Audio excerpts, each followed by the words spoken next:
अस्सलाम वालेकुम रहमतुल्लाह। दोस्तों, मैं हूं आपका अपना बिलाल मोइन और आप देख रहे हैं बिलाल मोइन यूट्यूब चैनल। अच्छा भाई, मेरे जो देखने वाले हैं जो वो तबका जो आज़ाद वीज़ा और एक जगह का वीज़ा दूसरी जगह काम कर रहे हैं, और जो आजकल मेन पावर की चेकिंग को लेकर के ओमान लेबर की जो चेकिंग है उसको लेकर के बहुत तंग है, ये वीडियो स्पेशल उनके लिए। और एक रिक्वेस्ट है कि आप चैनल को सब्सक्राइब कर लें और बेल का आइकन भी दबा दें, ताकि इतनी तमाम अपडेट जो मैं देता हूं आपको फौरन से उसका नोटिफिकेशन आ जाए और आप फौरन खोल के उसको देख लें, क्योंकि ये चीजें अब आपके काम आने वाली हैं। क्योंकि अभी जो मामला चल रहा है ना, ये पकड़ धकड़ का और एक समझ लो कि एक अच्छा बड़ा ऑपरेशन हो रहा है, ये रुकने वाला नहीं है। इसका अभी सिलसिला जारी रहेगा। वो सिलसिला जारी क्यों रहेगा, उसके पीछे क्या मामलात हैं और आगे आने वाले क्या मामलात हैं, वो सारी डिटेल मैं आपको इंशाल्लाह इस वीडियो में दूंगा। और ये तवातुर के साथ मैं आपको अपडेट करता रहूंगा, तो ये आपके बड़े काम आने वाली चीज है। देखो भाई, कोरोना जब स्टार्ट हुआ था तो कोरोना के वक्त में तकरीबन ओमान से आप ये कह लो कि जो इलीगल वर्क फोर्स थी ना, आउट पास खुला था, तो उस वक्त तकरीबन आप समझ लो कि 2 लाख के करीब बंदा चला गया था ओमान से, जो आउट पास पे गया था। उसमें बहुत सारे नेशनल से, बहुत सारे ममालिक के नेशनल के अंदर है, पाकिस्तानी भी बड़ी तादाद में थे और दूसरे नेशनल भी उसके अंदर बड़ी तादाद में थे। उस वक्त क्या था कि कोई फाइन नहीं है, 20-20 साल पुराने जो लोग रह रहे थे उनके फाइन थे, वो लोग भी चले गए थे, माफ कर दिया था सरकार ने, सब कुछ माफ कर दिया था, बस चले जाओ यहां से वापस, सब माफ है, कोई गरामा नहीं है, कोई फाइन नहीं है। लेकिन उसके बावजूद भी, उस माफी के बावजूद भी एक बहुत बड़ी तादाद सल्तनत ओमान में रह गई थी। ये बातें मैं क्यों बता रहा हूं, क्योंकि बहुत एक्टिवली उस टाइम मैंने एम्बेसी के साथ मिलकर मिशन राशन भी किया था और आउट पास को भी जितने भी लोग नीडी थे उनको हमने निकलवाया था यहां से। तो ये बात सारी मेरी फिंगर टिप्स पे है, आप मेरी वीडियोस भी पीछे जाके देख सकते हैं। वो दो कोरोना के फौरन बाद की मिशन राशन आप टाइप करेंगे या आउट पास आप टाइप करेंगे तो आपको वीडियो सामने आ जाएंगी। तो ये सिलसिला शुरू होता है वहां से। उसके बाद क्या हुआ कि बहुत बड़ी तादाद में वर्कफोर्स यहां पर इलीगल फिर भी रह गई। अच्छा भाई, उस वक्त जो लेबर फोर्स रह गई थी यहां पर इलीगल, वो भी, और पिछले तकरीबन 2 से 2.5 साल के अंदर जो नए मजीद लोग पहुंचे हैं यहां पर, वो भी मिलाकर के एक बड़ी इलीगल किस्म की वर्कफोर्स फिर यहां पर जमा हो गई। अब क्या हुआ कि ये तो मामला सही था, यहां तक तो काम सही था। अब अप्रैल 2023 से जब से अनाउंस किया है सल्तनत ऑफ ओमान ने 100% ओन प्रॉपर आपकी जो है वो कंपनी फॉर्मेशन के साथ आप अपने स्पॉन्सर के, मतलब खुद अपने अरबाब बन के आ सकते हैं। तो उसके बाद एक बहुत बड़ी तादाद यहां पर आ रही है अपने अरबाब खुद बन के, मतलब अपने 100% ओन बिजनेस को लेकर के। यहां सल्तनत ऑफ ओमान में उनका कोई अरबाब नहीं, उनका कोई कफील नहीं, वो सब इन्वेस्टर्स हैं, मतलब बिजनेस पार्टनर्स का वीजा उनको मिलता है, मिना जो मिलता है उनको, और they all are like owner of their own company. वो लोग वो हैं कि जो पैसा लेकर के आएंगे सल्तनत ऑफ ओमान में, बिजनेसेस लाएंगे और अपने कारोबार को करेंगे।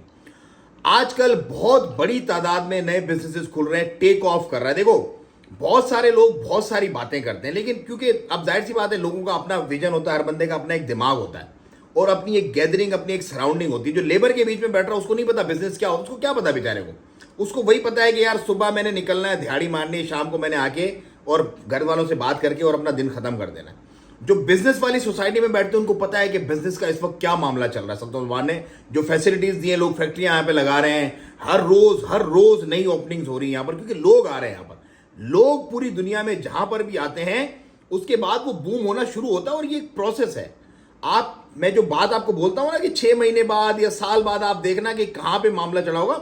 अभी से प्रॉपर्टी भाईजान, अभी से प्रॉपर्टियों के रेट ऊपर जाना शुरू हो गए हैं। जो दुकानें, हमारी आंखों की बात है, कोरोना के बाद कोई पूछता भी नहीं था, 200 में कोई लेने को तैयार नहीं था, आज 400 में भी नहीं मिल रही वो दुकानें। और आहिस्ता आहिस्ता ये मामला बढ़ेगा, क्योंकि बहुत बड़ी तादाद में एनसीएसआई जो है, इनका नेशनल स्टैटिस्टिक्स जो देता है, सारा डेटा देता है, आप उसकी रिपोर्ट तो पढ़े ना जरा। 3% पॉपुलेशन जो है वो बढ़ गई है। 3% पॉपुलेशन बहुत बड़ी तादाद होती है। 60 लाख थी तो आपका समझ लो कि 1,80,000 बंदा और बढ़ गया with in few month. Aspects की मैं बात कर रहा हूं, जो नेशनल्स की आबादी बढ़ी है वो अलग है चक्कर, जो एक्सपेक्ट्स की आबादी बढ़ी है वो बता रहा हूं मैं आपको। तो अब ये भी लोग आ गए, वो पीछे पुराने वाले बैठे हुए थे। अब ये जो नया इन्वेस्टर आ रहा है, इसको मौका चाहिए, अपॉर्चुनिटी चाहिए, इसको स्पेस चाहिए। इसकी स्पेस ऑलरेडी जिन लोगों ने ऑक्यूपाई की हुई है उसको तो जाहिर सी बात है साफ करना है, क्योंकि वो इलीगल वर्क फोर्स है। तो आज भी 60 के करीब लोगों को पकड़ा गया बरका से, जो वायलेशन कर रहे थे। और ये मामला अब चलेंगे, हर रोज चलेंगे, जब तक कि मामला एक मतवाजन और बराबर नहीं हो जाता। देखो, इस मुल्क के अंदर हर चीज फिंगर टिप्स पे है, हर चीज। एक एक बंदा मॉनिटर है। अगर मतलब खुदा ना खास्ता किसी के साथ कोई मसला भी हो जाता है ना, तो पुलिस उसको कॉल करके कहती है कि भाई आप इस पुलिस स्टेशन में इतने बजे आ जाओ।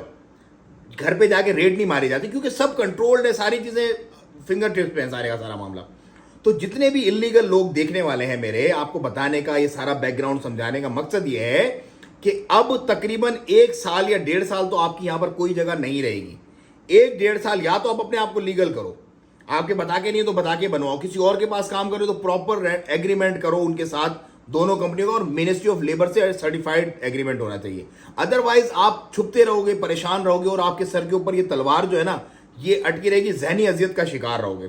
तो 2 ही सोल्यूशन है, या तो लीगल हो जाओ या फिर चले जाओ वापस, 2 सोल्यूशन है। अब आप अगर आप लीगल भी नहीं होते और आप वापस भी नहीं जाते, तो फिर ये तलवार आपके सर के ऊपर लटकी रहेगी। वापस कैसे जाए बंदा जो बेचारा अपनी बीवी के जेवर बेच के आया है, घर के प्लॉट रख के गिरवी आया है, जो अपनी भैंसे बेच के आया है, कैसे वापस जाएगा वो? जाहिर सी बात है, वो तो अपने रोजी के लिए करके आया है। अब मेन कल्प्रेट इसके बीच में सारे के सारे कौन है? वो 4 मैन जिन्होंने झांसे दे के अपने करीब गुरकुर्ब जवार वाले लोगों को यहां पे लाके जलील किया कि वहां तो बड़ी भाई दूध की नहरें बह रही है। लेबर्स के लिए, कोई इलीगल वर्कर के लिए या आजाद वीजा के लिए कोई जगह नहीं है यहां पर। कोई जगह जो छोटी मोटी थी भी ना पहले, वो अब बिल्कुल भी नहीं बचेगी। और आने वाले दिनों में मामला तेज होगा। बहुत सारे लोग दिलासे दे रहे हैं, ओ जी बस होनी सही हो जाएगा जी, कोई मसला नहीं है, एनजीओ होता है जी, एनजीओ नहीं होता भाई। अभी ये जो हो रहा है ये सब लंबा चौड़ा चक्कर चल रहा है हमारा का पूरा। तो मेरा काम है सिर्फ आप लोग बता दे, वो ना मुझे आपने नोट देने, ना मैंने आपको नोट देने, ना आप पकड़े जाओगे तो मैंने आपके आके फाइन भरना है। मैं क्या कर सकता हूं? मैं जो बात, क्योंकि मेरा उठना बैठना जहां पर है वहां से सारी चीजें हमें पता चलती रहती हैं, वो बातें आप लोगों तक पहुंचा देना बस। बाकी अल्लाह सबका हामी और नासिर हो। अल्लाह पाक सबके हक में बेहतरी फरमाए और सबके बच्चों को बेहतरीन रिस्क अता फरमाए। मैंने जो इन्फॉर्मेशन थी आप तक पहुंचाई है, आप आगे लोगों में शेयर करें ताकि लोग चौकन्ने हो जाएं और अपने मामलात को समझ लें, इससे पहले कि उनको कोई फाइन पड़ जाए और मजीद कर्जे के अंदर वो दब जाएं। दुआओं की दरखास्त। अस्सलाम वालेकुम व रहमतुल्लाहि व तआला व बरकातहू।